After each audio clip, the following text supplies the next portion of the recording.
जय हिंद मेरे प्यारे दोस्तों। आज मैं आपको कक्षा 10 प्रश्नावली 13.1 का प्रश्न संख्या 5वें का हल कराऊंगा।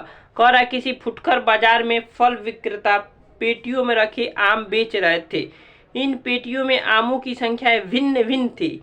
पेटियों की संख्या के अनुसार आमों का बंटन निम्नलिखित था। देखिए आमों की संख्या यानी 50 से 52, 15 ऐसी पेटी है जिसमें 50 से 52 के बीच में आम है, और 110 ऐसी पेटी है जिसमें 53 और 55 के बीच में आम है, और 135 पेटियां ऐसी हैं जिसमें आमों की संख्या 56 और 58 के बीच में है, और 115 पेटी ऐसी हैं जिसमें 59 और 61 के बीच में आम है, और 25 ऐसी पेटियां हैं जिनमें आमों की संख्या 65 और 64 के बीच में है। ठीक है, अब देखिए हमारे पास आपको एक नया चीज देखने को मिला होगा।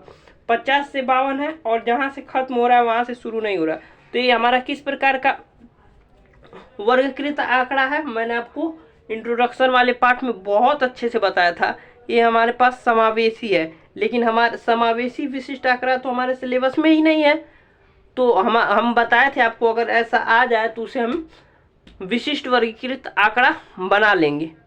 तो चलिए, विशिष्ट वर्गीकृत आंकड़ा बनाने के लिए तरीका क्या था। निम्न सीमा में 0.5 घटाते हैं और उच्च सीमा में 0.5 जोड़ते हैं। तो चलिए अब नया जोड़ लेंगे, तो इसमें 0.5 घटाएंगे क्या हो जाएगा 49.5, और इसमें जोड़ देंगे तो क्या हो जाएगा 52.5। इसी प्रकार इसमें 53 में से 0.5 घटाएंगे तो क्या आ जाएगा 52.5, और 55 में 0.5 जोड़ देंगे तो कितना आ जाएगा 55.5। इसी प्रकार हमारे पास 56 में 0.5 घटा देंगे तो आ जाएगा क्या हमारे पास आ जाएगा 55.5, और इसमें जोड़ देंगे तो 58.5। इसी प्रकार इसमें भी करेंगे तो कितना आ जाएगा 58.5। फिर इसमें भी करेंगे तो क्या आ जाएगा 61.5। फिर इसमें घटाएंगे तो कितना आएगा 61.5। इसमें जोड़ेंगे तो क्या आ जाएगा 64.5। अभी हमारा पास नया वर्गीकृत आंकड़ा हो गया। अब एक्साई ज्ञात करेंगे। एक्साई ज्ञात करने का तरीका क्या है, निम्न सीमा और उच्च सीमा को जोड़कर 2 से भाग देंगे, तो इन दोनों को जोड़ेंगे तो 102 आएगा, और 102 को 2 से भाग देंगे तो हमारे पास क्या आ जाएगा 51। इसी प्रकार इन दोनों को जोड़ेंगे तो कितना आ जाएगा 50, 50, 100, 100, 5, 3, 8, 108। तो 108 को 2 से भाग देंगे तो कितना आएगा 108 को हम 2 से भाग दे देंगे तो 108, 5, 3, 8, 5, 3, 8। तो 108 को जब 4 दूना का 8, 54 आ जाएगा। ठीक है, अब देखिए 3 का अंतर है। अब 3 बढ़ाते जाएंगे तो यहाँ पर 57 आ जाएगा। 57 में 3 बढ़ा देंगे तो 60 आ जाएगा, 63 आ जाएगा। और विश्वास नहीं तो जोड़ दो, 4 2 6, 6 12। तो हमारे पास कितना आ गया 4 2 6, 116, और 116 को 2 से भाग देंगे कितना आएगा 6 दूना का 5 दूना का 10। देखिए 4 2 6, 6 12, 4 2 6, 6 12 है ना, तो 11 तो 6 दूना का 12, 6 दूना का 12, और 3 दूना का 6, 63 ही आया। ठीक है, अब देखिए अब हम डी आई ज्ञात करेंगे, क्योंकि एफ आई और एक्स आई थोड़ा बड़ा लग रहा है, गुणा करेंगे तो ज़्यादा आएगा, इसलिए हमने डी आई ज्ञात करते हैं। डी आई ज्ञात करने का तरीका है x माइनस ए। तो ये इसमें क्या है 57, तो इसे ए कर लेते हैं। ए क्या होती है बीच वाली संख्या। अगर मान ली 7 है तो बीच वाली संख्या क्या हो जाएगी चौथे नंबर वाली। अगर 3, अगर 5 है तो बीच वाली संख्या क्या हो जाएगी तीसरे नंबर वाली। तो मुझे आशा है कि ये तो आपको बहुत आसानी से आता है। अब देखिए अब हमारे एक्स आई माइनस ए करना है। एक्स आई क्या है 51, और ए हमारे पास 57। तो 57 बड़ा है, तो माइनस का 57 में से 51 जाएगा तो क्या बचेगा माइनस का 6।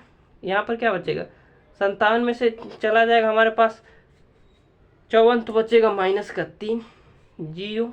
यहाँ पर 57, अब 60 में से 57 जाएगा तो 3, और 6, अगर 63 में से 57 जाएगा तो 6। अब देखिए अब फिर भी बड़ा है, 15 छक्के 110 दिया, 135, 0 ही तो 0 है। तो फिर और आसान कर लेते हैं। आसान करने का तरीका तो हमें आता ही है। यू आई हम इस बार कौन सा विधि प्रयोग कर रहे हैं? पग विचलन विधि। पग विचलन विधि, चाहे तो कल्पित माध्य विधि कर सकते हैं, उतना भारी भी नहीं है, लेकिन हम पग विचलन विधि कर रहे हैं। ठीक है, तो अब देखिए पग विचलन क्या होता है, डी आई बटा में एच। एच क्या है हमारे पास? तो देखिए 55 में से 53 घटाएंगे तो कितना आएगा? 2। 58 में से 56 घटाएंगे तो कितना आएगा? 2। ठीक है, तो हमारे पास एच यहाँ पर 2 है। ठीक है, और तो 6 का भाग देंगे 2 से कितना आ जाएगा? माइनस का 3, और 3 का भाग दे देंगे हम, यहाँ पर 2 ही ना है, 25, हाँ 2 है। तो यहाँ पर हमारे पास कुछ गड़बड़ हो गया क्या? यहाँ पर हमने ऐसा ही घटाया ना, तुम्हारे 57 में से 54 जाएगा, 54 3 ही है, तो यहाँ पर 3/2 हो जाएगा क्या? 1 मिनट रुकिए। तो दोस्तों यहाँ अंतर एच के वैल्यू हमारे पास 3 है, तो यहाँ पर आएगा 2। कैसे 3 है? तो देखिए आप 52.5 में से 49.5 घटाएंगे तो हमारे पास 3 आएगा। ठीक है, इसी प्रकार 61 में से अगर 58.5, देखिए चेक कर लेते हैं, यहाँ पर थोड़ा सा रफ कॉपी का यहीं कर लेते हैं। देखिए 55.5 में से आप घटाइए 52.5, तो 5 में से 5 जा 0, और 5 में से 2 जाएगा 3, 5 में से 5 जा 0, 0.1 अंक के बाद लगा तो लगा देंगे, तो हमारे पास आंसर क्या है? 3। अब कोई और ले लीजिए 61.5 में से घटा दिया आप 58.5, तो 5 में से 5 जा 0, और 11 में से 8 जा 3, और यहाँ पर 0, 5 में से 5 जा 0। ठीक है, 3 आ रहा है, तो हमारे पास एच आ गया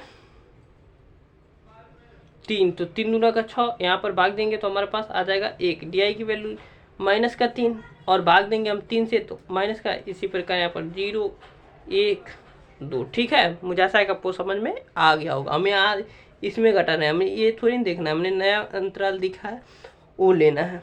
ठीक है, जोड़ने पर तो सही जा रहा था, लेकिन इसमें इसका बढ़ गया, 1 अधिक हो गया एच की वैल्यू। ठीक है, इसमें 2 दे रहा है, लेकिन इसमें एच की वैल्यू 3 आ गया। ठीक है, हम इसमें से ले रहे इसलिए गलत हो रहा था। ठीक है, मुझे आशा है कि आपको समझ में आ गया। अब एफ आई इंटू एक्स आई कर लेते हैं, आसान हो गया। 15 दूना का 30, माइनस का 30 होगा, याद रखना, और 110 में 1 का गुणा कर देंगे तो माइनस का 110, 0 से 0 ही हो जाएगा। अब 115 में 1 का गुणा कर देंगे तो 115, और प्लस होगा क्योंकि प्लस आ गया। 25 दूना का 50। अब यहाँ पर total F I into X I की वैल्यू क्या आ जाएगी? तो 150 और 115 कितना हो जाएगा?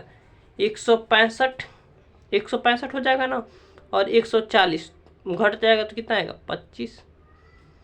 तो अब देखिए, अब फार्मूला लगा देंगे, एक्स बार पग विचलन विधि से करें तो क्या फार्मूला होता है? ए प्लस ब्रैकेट में कुल एफ आई इंटू एक्स आई बट्टा में कुल एफ आई इंटू एच। अरे हमने तो कुल एफ आई ज्ञात ही नहीं किया, तो ज्ञात कर लेते हैं।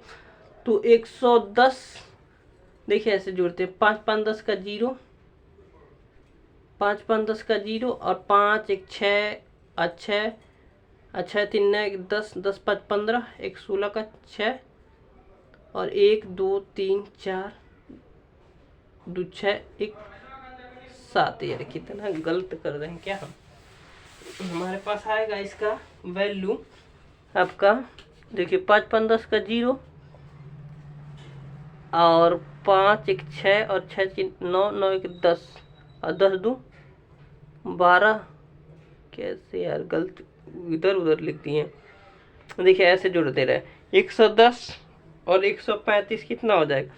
तो 110 और 135 हो जाएगा हमारे पास 145, और 145 और 145 अब 15 कितना हो जाए? 45 5 50 10 60, 160, 160 अब 15 कितना? 160, 160, 160, यहाँ पर कितना हो जाएगा? 260, 260 और 260। ऐसे तो 1 मिनट रुक जाइए। तो दोस्तों देखिए कितना हो जाएगा, देखिए 100 200 300 इस तरह हो गया, 301 2 3 है तो 300 इस तरह हो गया। अब 25 15 50, 25 15 25 अब 15 40 होता है, 40 10 50 तो 350 हो गया। और 35 अब 15 50 400 आ रहा है टोटल। अब जोड़ सकते हैं, इसको सीक्वेंस है, इसको इधर लिखना चाहिए थोड़ा, तो जोड़ने में आसानी रहता है। इसको थोड़ा इधर कर देते तो आसानी, तो आप लोग सही से लिख लीजिएगा ताकि जोड़ने में आसानी रहे। ठीक है, मैंने गलती कर दिया तो गलती कर दिया, ठीक है, आप लोग सही कर लिए। यहाँ पर 400 आ रहा है। तो अब देखिए ए का मान हमारे पास है 57 प्लस यहाँ पर इसका मान है एफ आई इंटू एक्स आई का 25 प्लस का है यहाँ पर है 400 इंटू एच की वैल्यू हमारे पास 3 आई थी ना, हाँ 3 आई थी, ठीक है। अब देखिए 57 प्लस 25 75 भागा में 400। अब तो आसान हो गया, कुछ करना ही नहीं है। 57 प्लस 75 भागा 4 इंटू 100 कर देते हैं, 4 से 75 में भाग दे देते हैं। उसके बाद हमारा जो आंसर आएगा इसमें जोड़ देंगे तो वही हमारा आंसर है। यहाँ भाग दे देते हैं, क्या करना है, जगह खाली ही है। 75 भागा 4 तो 4 1 करने 4 तो बचेगा 3, 35 हो जाएगा, 5000 8 चौका 32, ठीक है। हमारे पास बचा 3, ठीक है। दशमलव लगाएंगे, 0 लगाएंगे, 7 चौको 28, 7 चौको 28, ये क्या हो गया भाई, 7 चौको 28, 7 चौको 28, 7 चौको 28, ये 32 क्यों बंद हो गया, ठीक है। 7 चौको 28 तो हमारे पास 2 बचेगा। अब दशमलव लगाएंगे तो 6 चौको 4 25 20 तो कट गया, तो हमारे पास आ रहा है 18.75। तो 57 प्लस 18.75, अभी 100 से इसे भाग देना बाकी था, तो 57 में अब 2 अंक और घिसका देंगे तो हमारे पास 1.875 आ जाएगा। अब इसको जोड़ देंगे, जोड़ना तो आसानी है, तो जोड़ेंगे क्या है 57.1875। तो हम अब क्या आ जाएगा हमारे पास आंसर 57.18,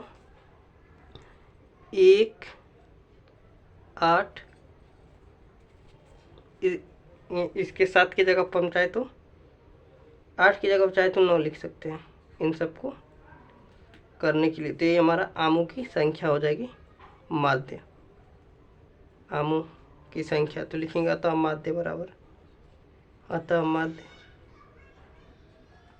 x बार बराबर 57.19 आम। ये हमारा आंसर है। तो बहुत आसान क्वेश्चन था दोस्तों, बहुत आसानी से हमने हल कर दिया, आप नोट कर सकते हैं।